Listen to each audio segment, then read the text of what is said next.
What is trial balance, मेरा आज का क्वेश्चन है। Hello student, I am doctor Sunil from care institute of commerce. मैं आपको बताने जा रहा हूं कि ट्रायल बैलेंस क्या होता है आसान लफ्जों में। ट्रायल बैलेंस एक स्टेटमेंट है, ये अकाउंट नहीं है। तो स्टेटमेंट में क्या बनाते हैं, ये एक स्टेटमेंट है, जैसे ये स्टेटमेंट मैंने बनाया है।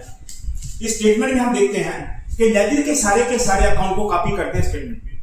तो लेजर के कितनी तरह के अकाउंट होते हैं, 5 तरह के। तो पांचों तरह के अकाउंट हम इस स्टेटमेंट में ले आते हैं।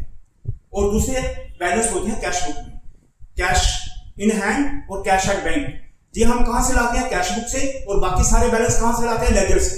वो सारे बैलेंस स्टेटमेंट में लिखते हैं। इस स्टेटमेंट में लिखने के बाद आपकी डेबिट के बैलेंस क्रेडिट के बराबर आ जाते हैं। अगर आपका डेबिट का बैलेंस इस डेबिट के बैलेंस क्रेडिट के बराबर आ जाए, it mean the trial balance is agreed, tally. Trial balance tally का मतलब हो गया the arithmetic accuracy of the books of account is correct in the sense कि आपका पोस्टिंग सही है, आपके टोटल सही है। लेकिन इसका मतलब ये नहीं कि सारा कुछ सही है, उसमें कोई गलतियां हो सकती हैं। यानी कि गलतियां क्या हो सकती हैं, वो गलतियां जो ट्रायल बैलेंस पे असर नहीं करती, लेकिन वो बुक्स के अंदर होती हैं। जैसे एरर ऑफ प्रिंसिपल, कि आपने वेजेस को डेबिट कर दिया, प्लांट को करना था। प्लांट की इंस्टॉलेशन आपने प्लांट को डेबिट करनी थी, लेकिन वेजेस को कर दी, तो गलत है।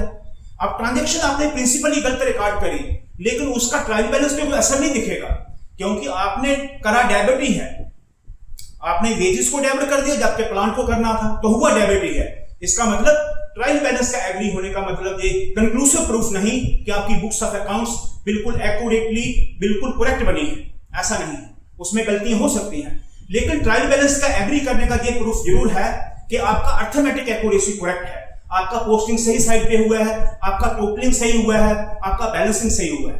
तो अब मैं थोड़ा इंग्लिश में बता रहा हूं उसका वर्जन। ट्रायल बैलेंस का मतलब हो गया ए statement of equality between the debit and credit. ये एक स्टेटमेंट है जिसके डेबिट हमेशा क्रेडिट के बराबर रहेंगे। इसका कारण ये रहता है कि आपकी सारी ट्रांजैक्शन जो आपने रिकॉर्ड करी वो आपने ड्यूल एस्पेक्ट के बेसिस पे करी है। यानी कि आपने वेजेस पे करी तो आपने लिखा वेजेस अकाउंट या टू कैश अकाउंट, तो वेजेस को डेबिट हो गया और कैश को क्रेडिट हो गया। तो आपकी सारी ट्रांजैक्शन ड्यूल एस्पेक्ट पे रिकॉर्ड हुई। उसी का प्रूफ है कि आपका ट्रायल बैलेंस टैली होना चाहिए। लिखा है मैंने, trial balance is a statement where we enter all the categories of ledger accounts, सारे के सारे लेजर अकाउंट्स के balances on the one hand and cash and bank balances from the cash book on the other hands are entered. So सारे balance ledger account के और सारे balance cash book के statement में रिकॉर्ड होते हैं। और जब ये स्टेटमेंट आपकी डेबिट क्रेडिट के बराबर हो जाए, इसका मतलब आपका ट्रायल एग्री हो गया है। ट्रायल से बनता है फाइनल अकाउंट। ट्रायल बनता है किससे, लेजर अकाउंट से और कैश बुक से। और ट्रायल बैलेंस से क्या बनते हैं, फाइनल अकाउंट। ऐसे दिस इज लेजर अकाउंट्स एक साइड पे और दूसरी साइड पे है कैश बुक। इनके बैलेंसेस को आप जिस स्टेटमेंट में उतारते हो वो है trial balance. This is trial balance. इसका ये फॉर्मेट है, this is debit and credit. Debit should always equal to credit. This is the format, name of accounts. और इससे बनता है final account. Final accounts, final account से मतलब होता है trading and profit and loss account. And number 2 होता है बैलेंस शीट। और जहां पे फाइनल अकाउंट के आगे आपका जो 11th का जो सिलेबस है वो कंक्लूड हो जाता है। आपने शुरू करा अकाउंटिंग टर्म से, उसके आगे बढ़े, आपने रूल्स पढ़े, उसकी कैटेगरी ऑफ अकाउंट्स पढ़ी। रूल पढ़ने के बाद आपने बुक्स ऑफ अकाउंट्स बनाए।